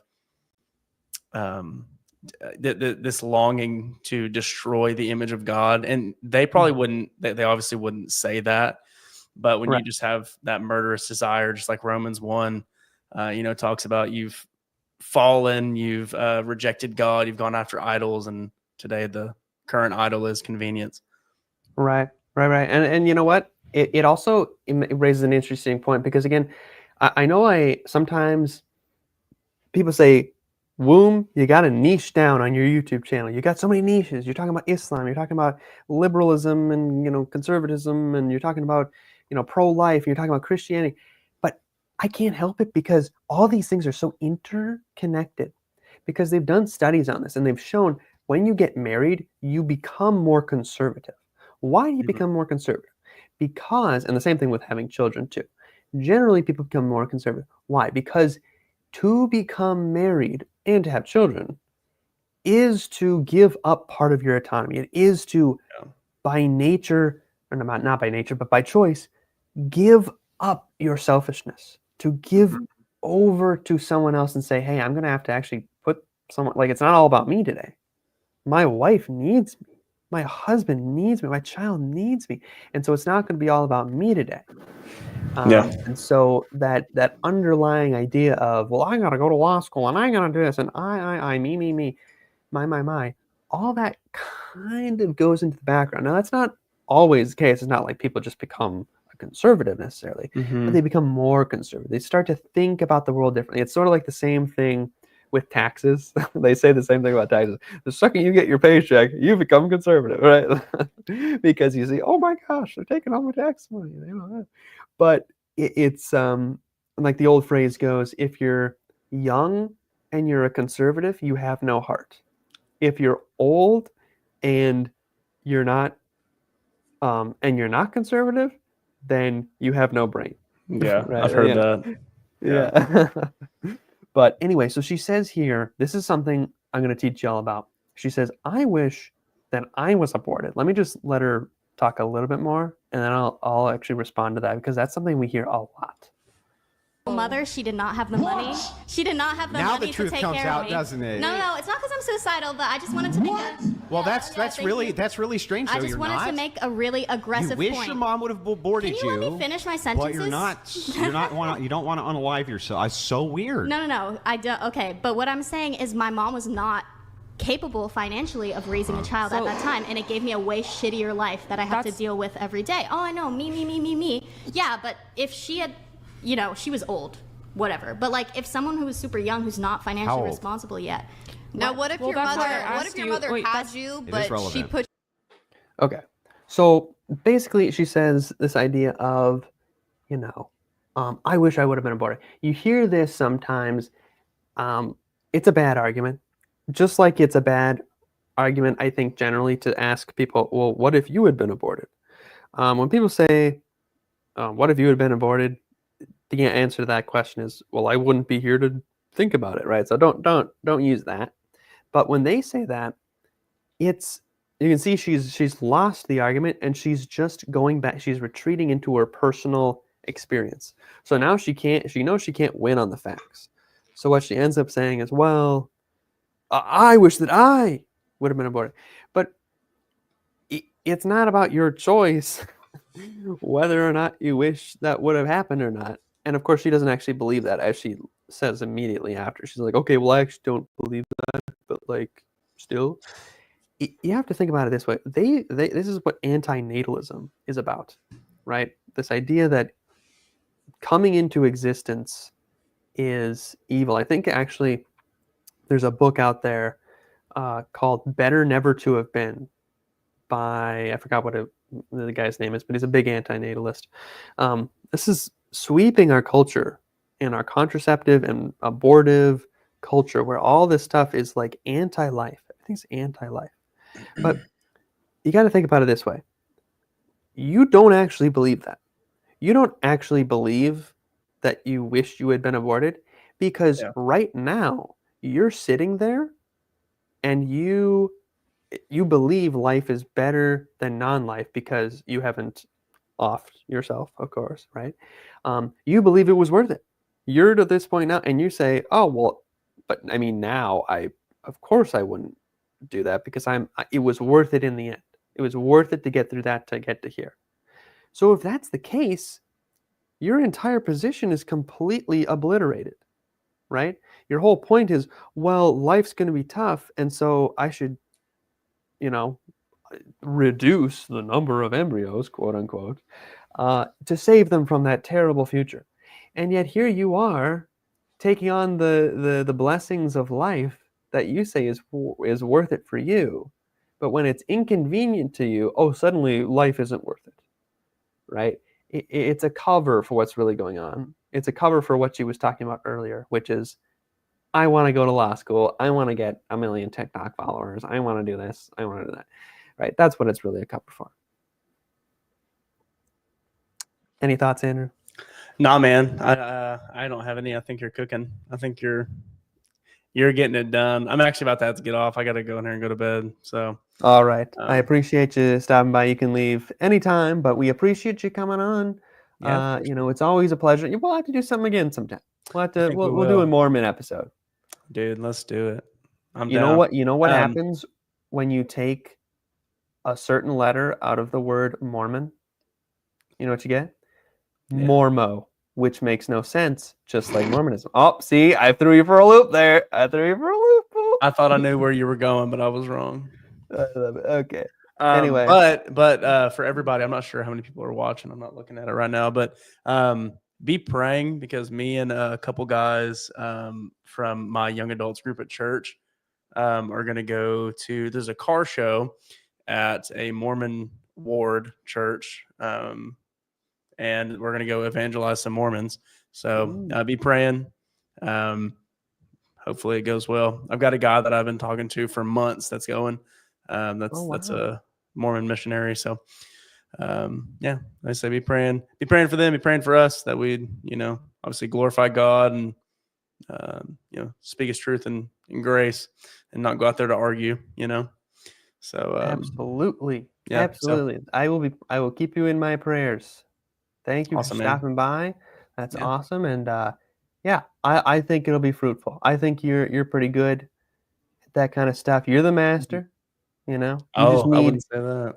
Holy Spirit activate. That's what you do. You clasp the hands of your fellow believers. And you say, Holy Spirit activate. And it's like, boom, power of God right there. So boom. Then it's there. Exactly.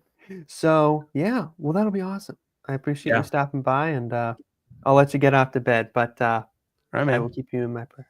Peace out. Thanks, man. I'll talk to you later, buddy. Bye. Bye-bye. All right, back to the video, and then we'll finish up. This will be the last thing we do on the stream. And thanks so much, Cal, for stopping by.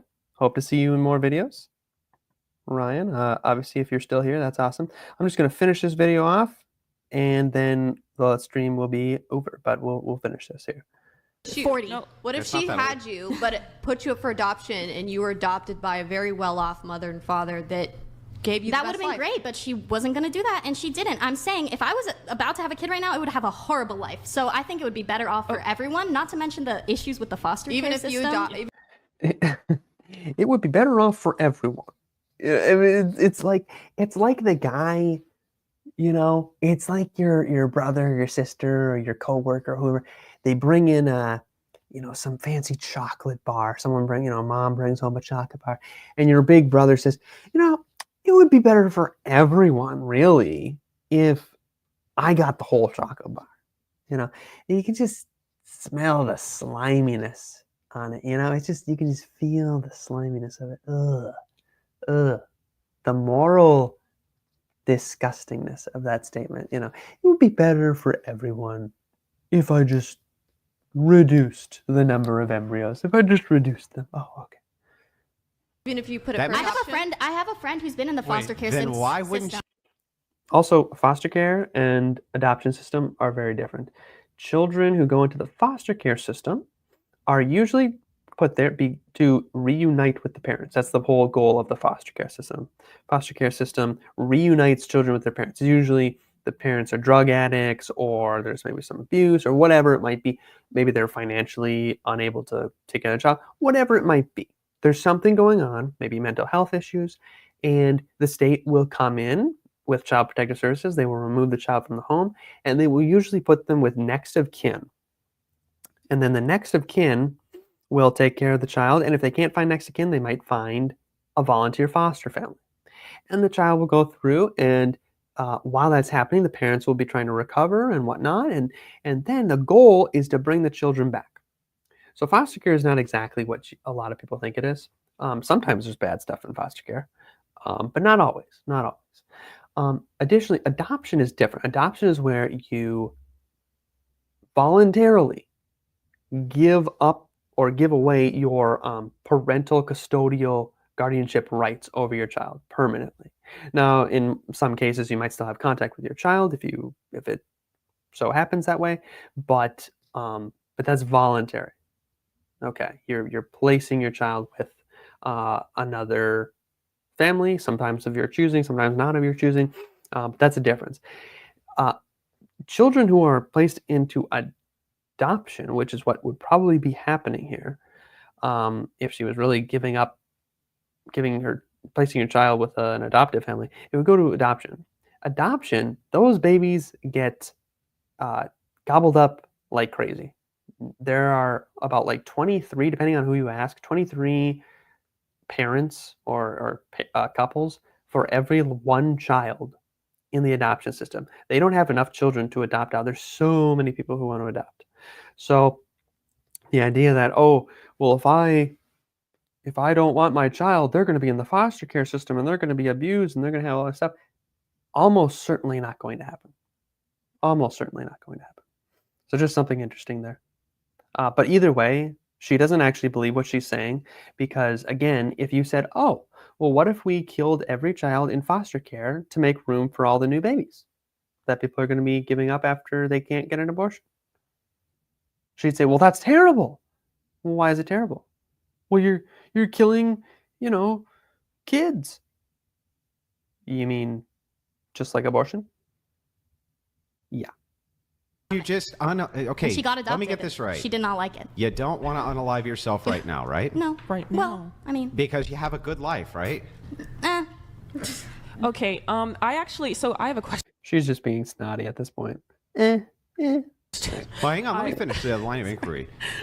Do you have a good life now? Do you want to talk to my therapist? And that's why you don't. Of course, you have a therapist, but I'm guessing you don't want to unalive yourself. I mean, therapist or the rapist? Got to be very careful if you start up a therapy business and you call yourself the therapist. Don't put a space between the E and the R. Okay, do not do that. That is a bad idea. All right, I learned that the hard way. Cops coming in trying to raid my business. I'm here. Oh, that doesn't answer the question. Okay, I didn't mean It's actually true, I wish I was dead. I was saying. But that's what that would be. In some circumstances, abortion would be better. Yeah, I get it. But in your case, you said, I wish my mother would have aborted me. This is, I wish my mother would have killed me so I wasn't alive today because my childhood was rough. Not just that, but yeah, sure. Well, I would what say else? that. Can I ask you something? Yeah. She's just kind of, she knows she's wrong here. I mean, I think we all know. She knows she's wrong. But Andrew's giving her a tough time. All right. In your example, when you said, because I want to go to law school and if tomorrow I got pregnant, you made the choice to engage in sex, correct? In this hypothetical. We're just talking about this theoretical that you set up. But don't you think it's a bit absurd to make the most vulnerable person in that entire dynamic the most responsible for your actions and the act? That's a good point. That's what's called the responsibility objection. I should make a video just on that. The responsibility objection is the most useful objection that pro-lifers can make in terms of convincing conservative-minded people, not necessarily Christians. Christians usually go a little further, but at bare minimum, you can throw out the responsibility objection. What's the responsibility objection? The responsibility objection is the idea that you knew the natural effects of having sexual relations and you got pregnant, and in any cases outside of non-consensual ones, obviously, which are one of the big exceptions, of course, that people want, you can get 99% of abortions to sound evil, because you're saying, well, hey, you did the act that brought this child into existence and made it dependent upon you. You can't just go back on that now. It'd be like being a pilot of a plane. You take people up in a plane, and then you walk out of the pilot's cabin, open up the side door, and take the only parachute out and just jump. That's very bad. Now, it's not bad to go parachuting, and it's not bad to bring people up with you on a plane ride. What's bad is to bring people up on a plane ride and take the only parachute and fly out and jump out, leaving them to crash land. That's exactly what you're doing with an abortion, right? You're making someone dependent upon you, and then you are abandoning them, right? And it's even worse than that, because it's not even really abandonment. It's actually like literal killing. So it might even be better described as jumping out with the only parachute and then pressing a button to detonate the plane. So even worse. We have another point here. So true, the hubris is blatant. I feel it was a conversation steered toward genuine empathy. Then the pro-choice movement would really appreciate the adoption options you mentioned.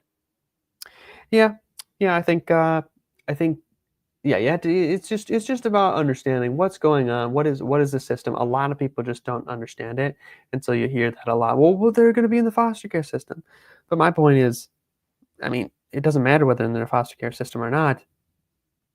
Killing people is wrong. If that's wrong, then this is wrong. But anyway, here we go. That you engaged in? The most vulnerable person being the baby, the egg that has not even, the semen has not even reached it. Well, yet. If you haven't. Okay, again, biology 101. The sperm hasn't reached the egg yet. No, that's not, lady. Now, don't appear this annoyed in real life if you're in person with someone, but that's not how that works. If the sperm hasn't met the egg yet, then you're not murdering someone. It might still be immoral if you're against contraception, but immoral for very different reasons. There's no killing going on. Abortion, that wouldn't be an abortion. What if I took a morning after pill? What if that's you did? not an abortion. That's not the theoretic. That's not the. But would that be chill vibes with all y'all? That's not. That's not what we're. That's not what we're. Okay. That's not even what you post. Let's grant all of those. Okay. At what point is the cutoff for you? Another good question. You should ask this. Ask when you begin a conversation with someone new on this topic. Ask them, "Oh, what do you think the cutoff should be?" Just gather information. This is what's called using informational questions. You're gathering information. You're gathering reconnaissance. You're not challenging. You're not going in guns a-blazing. Just understanding their view. And you should genuinely try to, because people have a variety of ideas about abortion. You don't know what someone believes before you've asked them, right? We might make assumptions, but especially on this issue, not a great idea to assume. What's your cutoff? Do you believe in sex-selective abortions? These sorts of things, race-selective abortions, would be ways of gathering intel on what do you think about this? Do you go all the way with bodily autonomy? Like, yeah, you could basically get an abortion for any reason at all. Or is there a line for you? So, interesting stuff. I should make another video on that, just asking questions. Why you should ask questions. It's a very good one. But I'll continue. For to what? abort. Oh, I don't know. I'm not. I'm no a poli-sci idea. major. I'm so not then a who medical. cares? Right. So then it's a distinction with no merit. If you can't tell us when life. So then why did you say if it's you an can't egg? tell us when life when begins. the medical people say the heart, whatever is important. I don't Yeah, know you know when this. human life is agreed on for beginning by all scientists on planet what Earth. Is that? Conception. By science. Bingo. Y'all should check out, while we're on that subject, I'll go back to the video in just a moment. Check out my awesome video, When Life Begins. It's a good video. There's one thing I left out of it, which was a bunch of citations from biology textbooks, but I go through and I talk about a study out of the University of Chicago of I think it's 5,000 biologists. It's something crazy, some crazy amount of biologists. And there's 96% consensus. And most of them, the majority, literally majority, are liberal, Democrat, and pro-choice. So this is biased against the pro-life perspective. And they even said, yeah, no, this is very clear. Life begins at conception. So I might make an updated version of that where I include the biology textbooks. But anyway. By all scientists, yes. Take a biology course. That is light. That's human life. There's no way around it. The moment of conception, when the sperm meets the egg, there's literally a flash of light that happens. Can we get a camera on that? Yeah, it's been documented. Okay, I don't know if that's true or not, but don't bring that up. Don't say that. Don't say, oh, there's a spark of light. I mean, maybe to some I don't know, maybe to some women that might be interesting to them. Oh, there's a light. Oh, it's real. But you don't need to bring up the flashlight. The flashlight doesn't have anything to do with whether there's life or not. It's cool. I mean, it's a cool thing to bring up, but it's not. It's not a good argument. We're not gonna not kill someone. Why? Because there's a flash of light. No. But anyway. Can I ask you a question? Yeah, sure. And what's your name, by the way? Renee. I just want to say, first of all, I'm glad you're here. I have to say that. That's good. Showing empathy and concern. Because I really feel sad that you've said that just now. But my question was, you mentioned the financial aspect. Do you think if men took accountability for their actions with the women, both taking accountability that for the child that they've created, that they've helped create, do you think that more women would feel the need to do this? Because you mentioned only a financial Men don't have concern. choice. They have to take accountability. I'm just saying. I didn't mean in the financially event. was the only thing. I also think my parents were just both mentally unfit to have. So that's interesting. She asks about, what about if there was a man around to help? And this is a fundamental disagreement between the liberal mind and the conservative mind. What is this disagreement?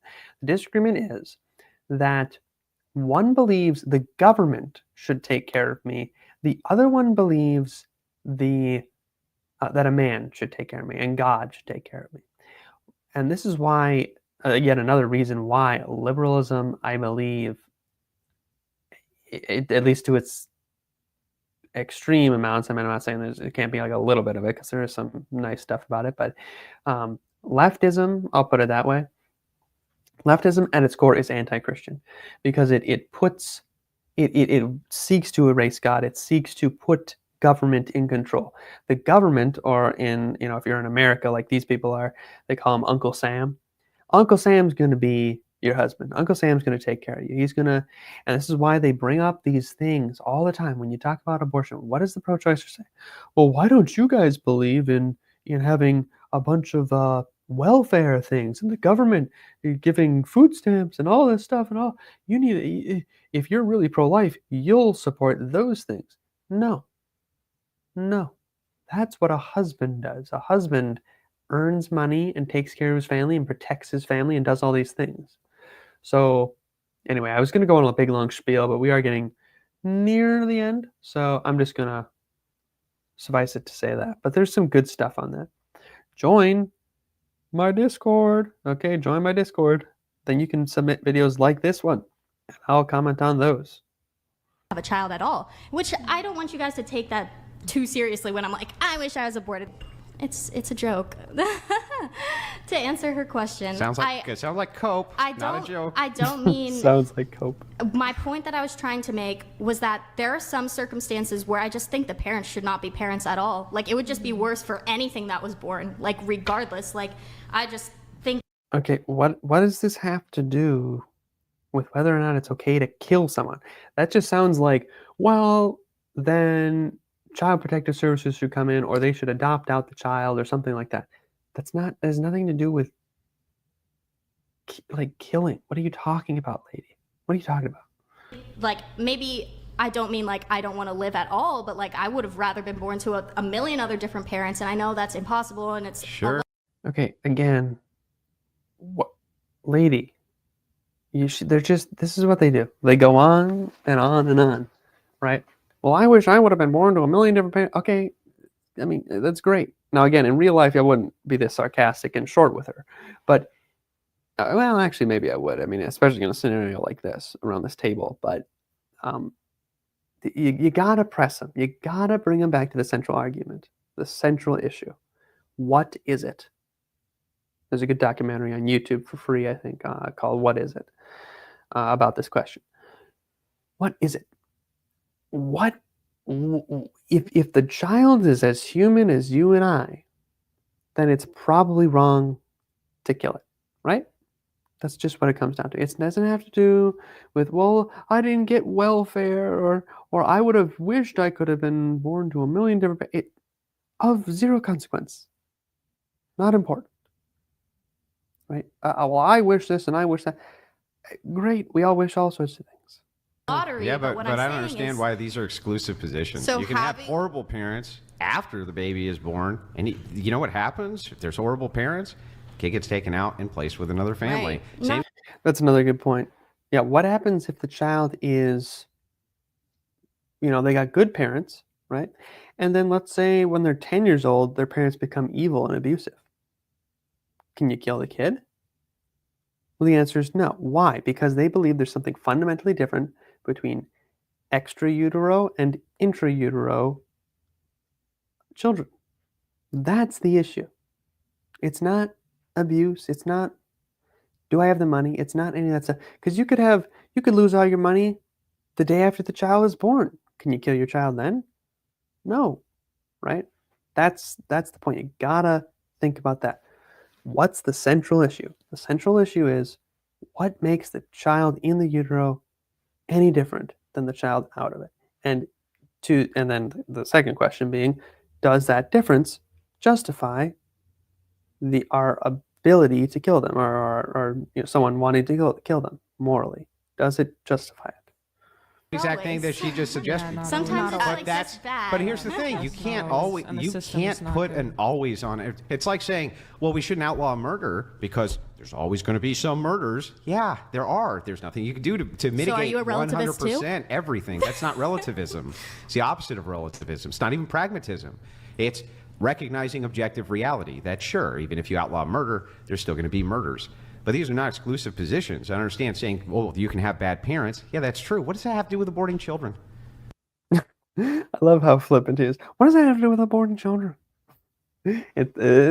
Sometimes you do need a little bit of that sass. You need to, measure it. You need to keep it tempered. Don't go over the top of it. But sometimes people do need that sort of like, what are you talking about? Kind of an attitude. Sometimes they need it. Maybe some parents know that they would be bad parents at the time. They don't have to keep the child. Why wouldn't they be? Why wouldn't the foster care system is awful? No, adoption is not the same as the foster care system. Okay, maybe they don't have anyone who's ready to adopt. Why are people who are not prepared to take the consequences of their actions having sex to begin with? Because then you are blaming the child for the consequences of your actions, like the miss over there said, that you're putting the full onus of the consequence on that unborn baby because you chose to be irresponsible. That is a Yeah, so there's the responsibility objection again, right? You did this, and sorry I have to keep pausing it, but I just don't want to get a copyright strike. But the point is, right? You did the deed, so you got to deal with the consequences of what you did. That's all it is, right? So again, this is really good at convincing conservatives. It doesn't respond to the non-consensual sex objection, but it gets you 99% of the way, which is pretty good. That's pretty good. I mean, if I got 99% of what I wanted, I'd be like, yeah, it's a pretty good argument, right? Might not get you everything, but it's pretty good. Reactionary response. And it's so intuitive too. That's another thing. It's just so intuitive. Like everybody understands this. It's one of the most popular objections to it. Someone will say, well, I believe in the exceptions, of course, but I mean, if you have sex, you got to deal with the consequences. That's what they say. It's so obvious to some people. Of course, again, in our contraceptive culture, not so obvious to everyone else. And I would say that a man is just as dangerous as a woman who decides to abort the child. But it in no way would benefit you to even be with somebody, a man especially, who tells you, yeah, I want to kill my own child. That man can't be trusted to take care of you either. So in what way, for what reason does it make sense to punish a child because you choose to be irresponsible in your own day-to-day life and that man? That is the most feminine thing I could Maybe even you're not punishing the child, you're saving the child. By murdering it. Yes. And there it is. There it is. Did you hear that? I don't think I only have like one person left on the stream at this very point, but oh my goodness. Maybe you're not punishing the child. Maybe you're saving. Maybe you're doing a mercy killing. This is the level of insanity our culture has gotten to. Yes, I knew it. My loyal subscriber Ryan, he's the best. Ryan, you're the best. You get a gold star for sticking around this long. You're awesome. You're a trooper. But yeah, this is the level of hubris we've gotten to. This lady, she's gone beyond apple picking. She's gone beyond picking up a bushel. She's even gone beyond making apple pie. Okay, this lady's opening up a factory, okay, of fruit of the tree of the knowledge of good and evil pies. Okay, this lady is absolutely bonkers. Okay, somebody needs to put a chastity belt on this lady immediately. Do you hear her? Listen to this. In fact, maybe I can even rewind it just a titch. Okay, that might be a little too much. There we go. Child because you choose to be irresponsible in your own day-to-day life and that man. That is the most feminine thing I could Maybe you're not punishing the child, you're saving the child. By murdering it. Yes. By the life it would have had if it was born. Wait, you're saving it from the life it would have had if it was born. Oh my gosh. How benevolent of you. Yes. How benevolent of you. I love it. Now this is why the benevolent patriarchy must exist. Because if we left it to people like you say, the most benevolent thing we could do is fucking kill you. That's And that's literally what they believe. That's literally what they believe, especially with old people too. They believe, and like the sick and the infirm. If you have to think about it this way, right? If the fundamental unit of society is the governmental structure, and we're all paying our taxes, and basically the government is what takes care of you, not the family, but the government takes care of you, then if you get sick, or if you're unwanted, or if you're a drag on the system, might as well just get rid of you.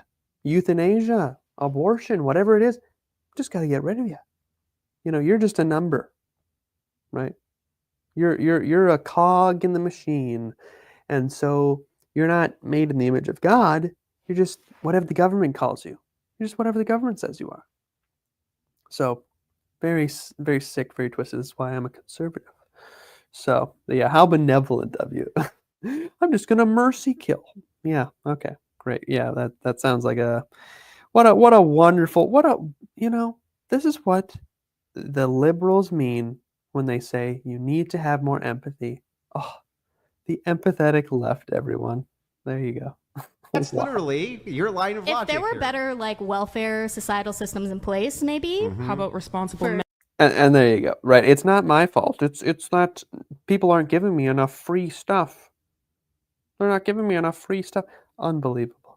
For Oh, children? it's just that we don't have enough welfare. Yeah. Which demographic would you thought, if you had to think about it, takes up a huge majority of welfare funds? Single mothers. Oh, well, I thought we just didn't have enough of a welfare system, but they're getting tons of cash from them. Incredible. It's almost like those ladies need husbands. It's almost like the patriarchy might need to make a comeback. The welfare system. What the fuck are you talking about? Didn't the welfare system actually incentivize the degradation of the family Especially unit? in particular communities, yes. Yeah. You're darn right it did. All right, and that is exactly 2 hours. Thank you so much, everyone, for stopping by. Hold on, let me do this. Ryan, you're a trooper. Oh, look at this. We got 3 people watching at this point. Oh my goodness. Wow, it was such a good stream. Join my Discord.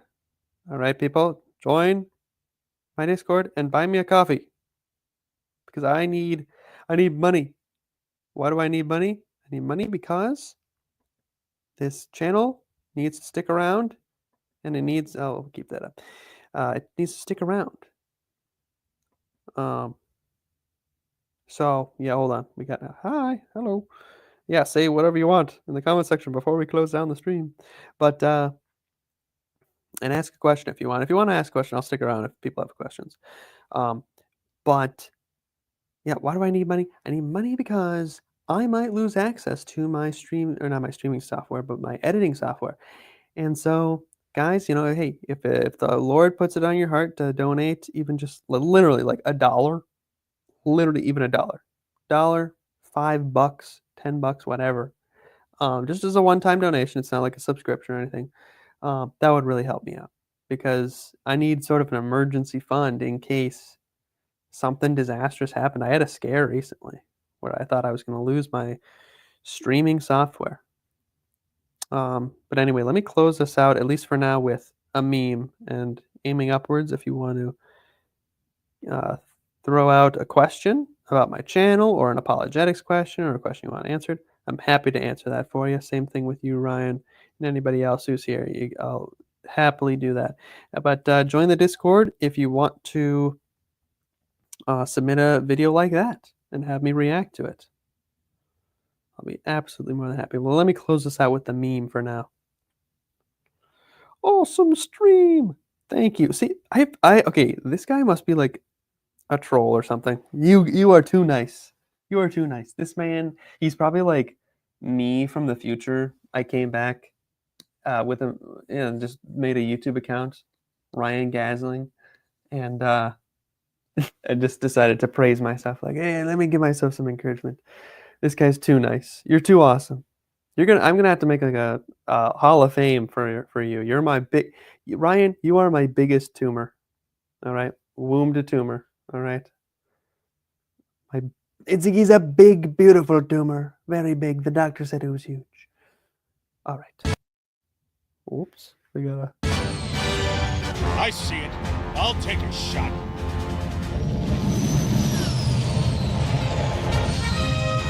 Okay. Closing in.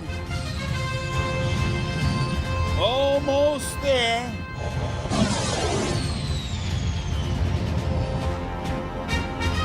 A little closer. A little closer. A little closer.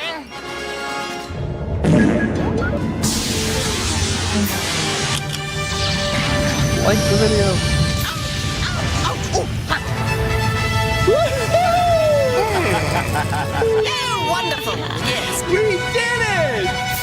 Oh, Phil, thank you.